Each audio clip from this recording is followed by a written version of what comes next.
I've always found solace in the quiet aisles of bookstores, the kind where time seems to have its own rhythm and stories leap from tattered pages. At 29, running a business that my parents helped me set up, I often escaped to these havens, seeking the company of books over people. That day at Dusty Pages, a little haven tucked away in the city's heart, was no different. Or so I thought. As I wandered through the maze of shelves, my fingers traced the spines of countless books, each holding a universe within. My quest was specific, a rare, antique edition that had eluded me for months. And there it was, almost glowing amidst the dust and shadows. As I reached out, another hand mirrored mine, halting inches from the prize. Startled, I looked up into a pair of curious eyes. The owner of the hand was a man about my age, with a kind of easygoing charm. "Oh, I'm sorry," he said, quickly retracting his hand. "Were you going for this one?" "Yeah, I've been on its trail for ages," I replied, surprised at my own honesty. He gave a half smile, me too. "It's a tough find. But go ahead, you found it first." His gesture, so simple yet rare, caught me off guard. "Are you sure?" "I mean, we both found it at the same time," I said, feeling a strange mix of guilt and gratitude. "Yeah, I'm sure. I'm Jake, by the way," he introduced himself, extending his hand. "Nice to meet you, Jake." "I am, well, let's just say I'm a fellow book lover," I said, shaking his hand. His grip was firm, friendly. We both chuckled, and I took the book, feeling a twinge of victory mixed with sympathy. "You're a rare breed, Jake.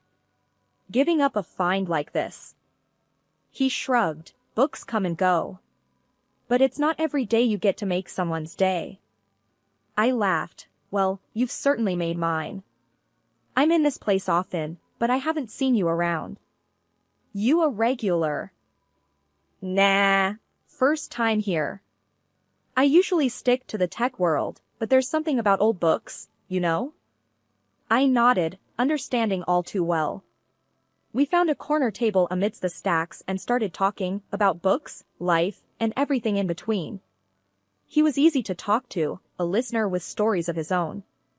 He was curious about my business, but I dodged the topic, not ready to delve into the whole successful businesswoman with family support narrative just yet. Hours slipped by like minutes as we talked. I learned about his tech job, his love for hiking, and his surprisingly good taste in old movies.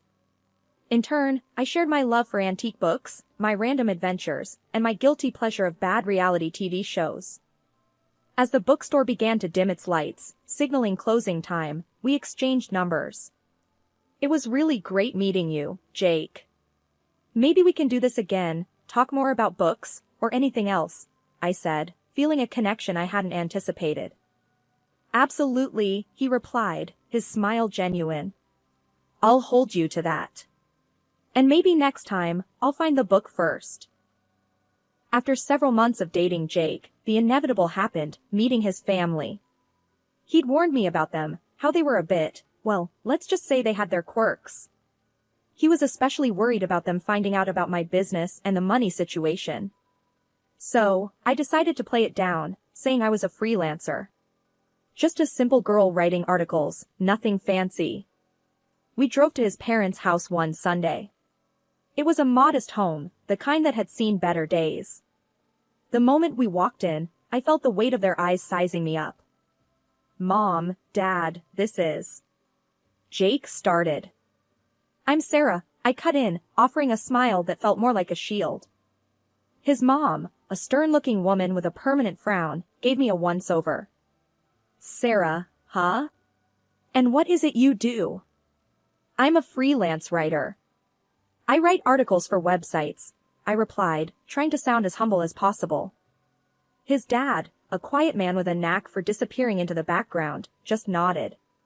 But it was Jake's sister, Linda, who spoke next. "A freelancer? So, like, you don't have a real job?" Linda's voice dripped with a mix of curiosity and disdain. I felt Jake's hand tighten around mine, a silent plea for patience. "Well, it pays the bills." "It's honest work," I said, keeping my tone light. Linda snorted. "Sounds more like freeloading to me." Bet you're just waiting to latch onto Jake's income. Dinner was an awkward affair. His parents made small talk, asking Jake about his work, barely acknowledging my presence. Linda, on the other hand, was like a dog with a bone, dropping snide remarks every chance she got. So, Sarah, freelancing must be tough. Bet you don't get to go on fancy trips or buy nice things, Linda said, her eyes sharp. I forced a laugh. Oh, you know, I manage. I like simple things. Jake tried to change the subject, talking about a recent project he was working on. But Linda wouldn't let up. And what about kids? Planning on any? Or would that be too much for a freelancer to handle? She pressed on. I could feel Jake's frustration growing, mirroring my own. We haven't really thought that far ahead, he said, his voice tight. The rest of the evening passed in a blur of uncomfortable exchanges and forced smiles. Things started heating up after that awkward dinner with Jake's family. It wasn't long before his mom and sister, Linda, began dropping by our place uninvited. They'd come in, plop themselves on the couch, and make themselves right at home, often staying for hours. It was like they were marking their territory, reminding me that I was the outsider. One such afternoon, while Jake was at work, his mom and Linda showed up. As usual, they made a beeline for the kitchen, expecting to be fed. I had just made some sandwiches for myself, which they took as an invitation to lunch. So, Sarah, still freelancing? Linda asked, taking a bite of the sandwich I had made for myself. I nodded, trying to keep my cool. Yep, still at it. It's going well. And how much does that bring in, if you don't mind me asking? His mom chimed in, her eyes scanning my modest living room like she was calculating my worth. I shrugged, enough to get by. I don't really discuss my finances. Linda smirked, must be nice, living off Jake while pretending to work. I clenched my jaw, feeling my patience wearing thin. Actually, I pay my own bills. Jake and I keep our finances separate. Their prying continued, but I dodged their questions, keeping my answers vague. They seemed to take pleasure in trying to undermine me, questioning my lifestyle, my job, even my relationship with Jake. Then came the family dinner at Jake's mom's place. It was supposed to be a casual get-together, but it felt more like a trial by fire. We all sat around the dining table, the air thick with unspoken tensions. Linda, who had been oddly quiet, suddenly turned to Jake. So, brother, I was thinking, for my son's birthday, you could get him that gaming console he's been wanting. It's a bit pricey, but you can afford it, right? Jake, who had been picking at his food, looked up, surprised. Linda, you know I can't do that. Things are tight right now, what with the wedding and all. Linda's face turned sour. Oh, so now that you're married, you suddenly can't spare a dime for your nephew. Jake's frustration was evident. It's not about that, Linda. Sarah and I have our own expenses. I can't just splurge on expensive gifts. The argument escalated, with Linda accusing me of monopolizing Jake's finances and attention. You've changed, Jake. Ever since she came into your life, you've been stingy and distant. I could feel everyone's eyes on me, the unspoken blame hanging heavy in the air. Jake tried to defend me, but Linda wouldn't have it. She stormed out, leaving a trail of tension behind. After the blow-up at the family dinner, Jake and I decided we needed a break from all the drama. We planned a short trip to the mountains, a chance to clear our heads and get some breathing room. It was a peaceful, rejuvenating escape, just the two of us and nature. But the moment we returned, reality crashed back in, harder than ever. We barely had time to unpack when there was a furious knocking at our door. I opened it to find Linda, red-faced and fuming. We need to talk, she said, pushing past me into the apartment. What's going on, Linda? Why are you here? I asked, closing the door. She whirled around, eyes blazing. Don't play dumb, Sarah. I know what you're doing. You're bleeding Jake dry, using his money to go on fancy trips and buy expensive stuff. And now you're turning him against his own family. I was taken aback by her accusation. Linda, that's not true. We both pay for our expenses, and this trip was planned long ago. She wasn't listening, though. You think you're so clever, huh? Making him think he doesn't need us, that we're just after his money. But I see right through you. Jake came out of the bedroom, having heard the commotion. Linda, what the hell? You can't just barge in here and start accusing Sarah of nonsense. She rounded on him. Nonsense? Look at you, Jake. Ever since she came into your life, you've been different. You used to help us, be there for us. Now you're just her puppet. Jake's patience was wearing thin. Linda, I'm not anyone's puppet. Sarah and I make our decisions together. And as for helping you, I can't keep bailing you out every time you have a financial problem. Linda's anger seemed to boil over. In a fit of rage, she swept her arm across the coffee table, sending my collection of antique books crashing to the floor. This is what you care about now? Old, useless books and a gold digger? I gasped, rushing to salvage my books. Jake grabbed Linda's arm, steering her towards the door. That's enough, Linda. Leave. Now. She struggled against him. You'll regret this, Jake. Choosing her over your own family. After she left, the apartment was eerily silent, the tension hanging thick in the air. Jake helped me pick up the books, his face a mix of anger and regret. The weeks following Linda's outburst were quiet, almost nearly so.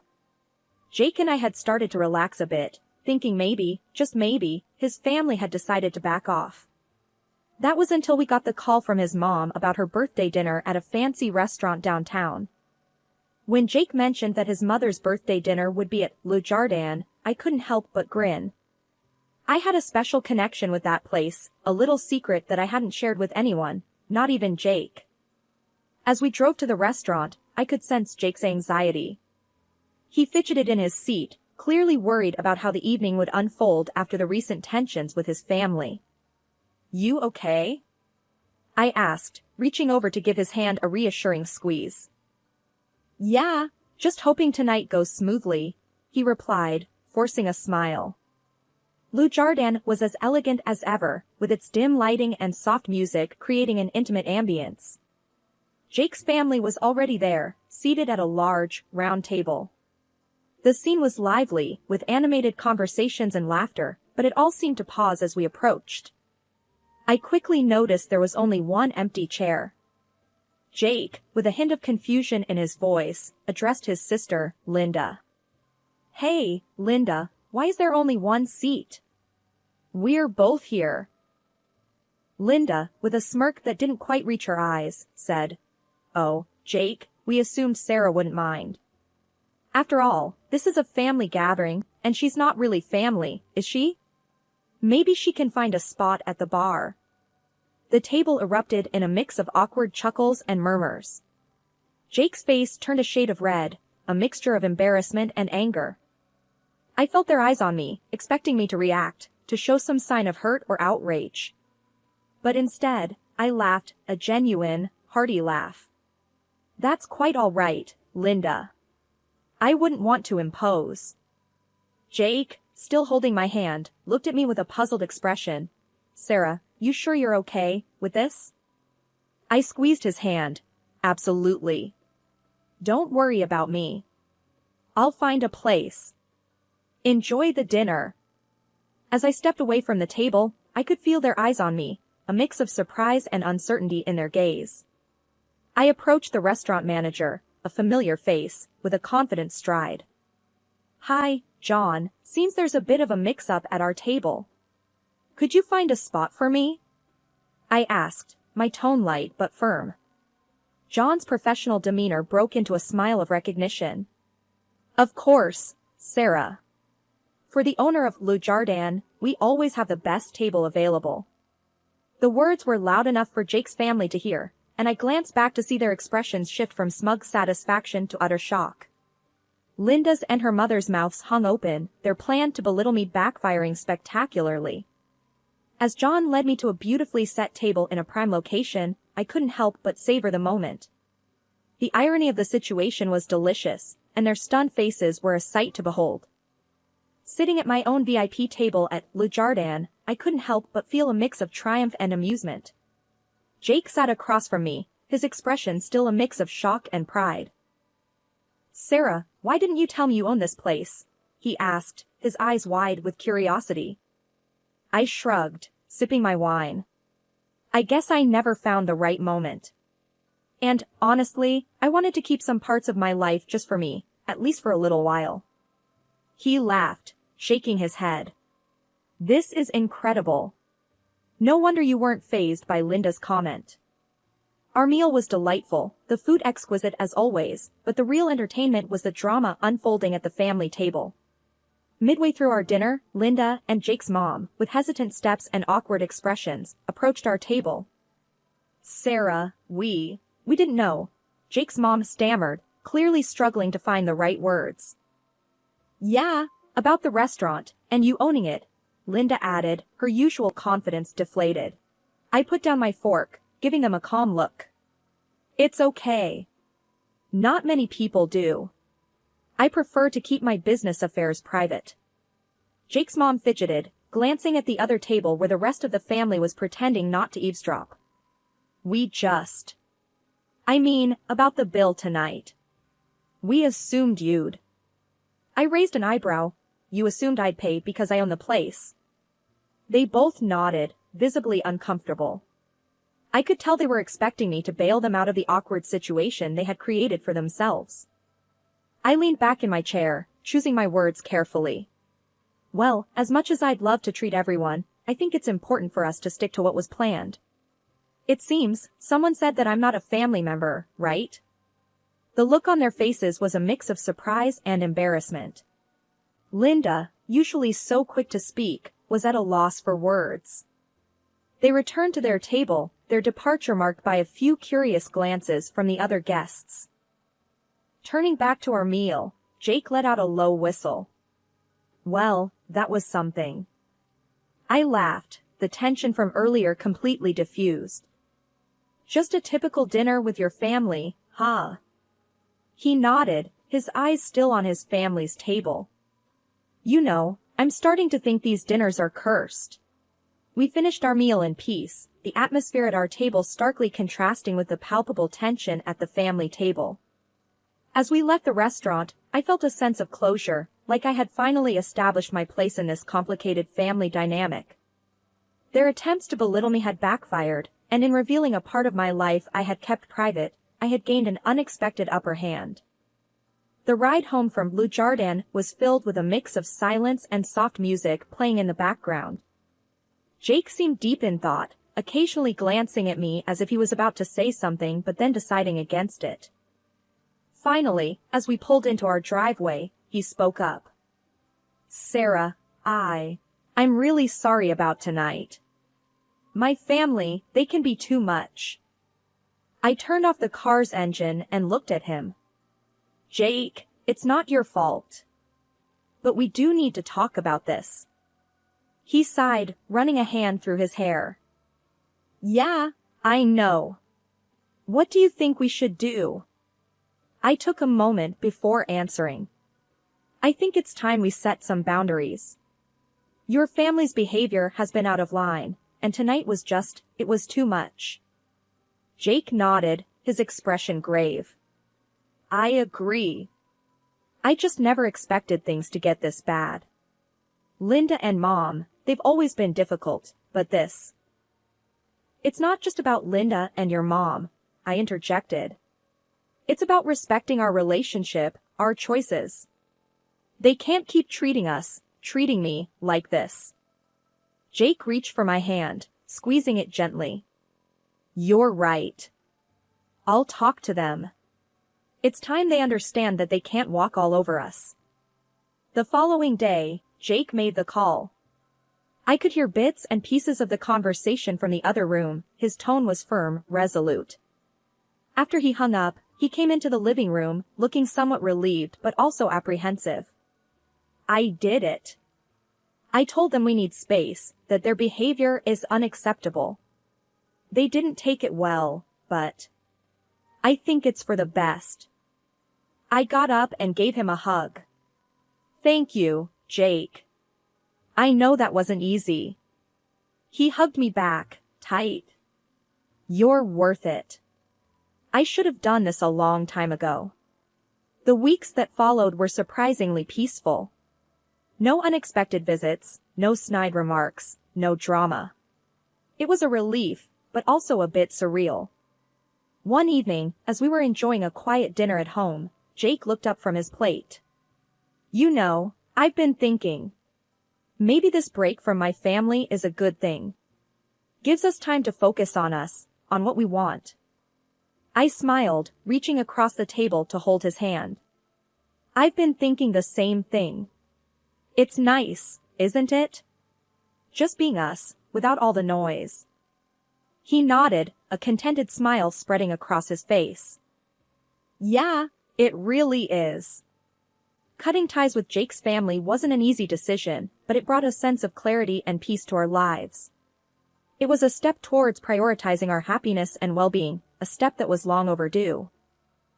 Sitting on our living room couch, Jake and I were enjoying a quiet evening. The room was filled with the soft glow of the lamp and the faint sound of a jazz record playing in the background. I couldn't help but reflect on the roller coaster of events that had unfolded in our lives recently. Jake, I started, breaking the comfortable silence. Do you ever think about how things would have been if we had just, I don't know, given in to your family's demands? He looked over at me, his eyes thoughtful. Sometimes. Yeah, but then I remember how unhappy we were, constantly trying to please them. I think we made the right choice. I nodded, feeling the weight of his words. It's just crazy, you know? How much we've been through because of all this. Makes me wonder what's really important in life. Jake reached out and took my hand, giving it a gentle squeeze. What's important is this, us, being honest with each other, standing up for what we believe in. I smiled, feeling a sense of warmth spreading through me. You're right. I guess it's all about finding a balance, isn't it? Between dealing with family and staying true to ourselves. Yeah, balance, he echoed, his gaze shifting to the window. You know, before all this, I always thought family was about sticking together no matter what. But now, I realize it's more than that. It's about respect, understanding, and sometimes, distance. I leaned my head on his shoulder. I never expected my life to turn out like this. Meeting you, starting a business, dealing with all the family drama. It's been a journey. And what a journey it's been, he added with a chuckle. With its ups and downs, but I wouldn't change a thing. We sat there in silence for a while, lost in our thoughts. The challenges we had faced with his family had tested us in ways we never anticipated.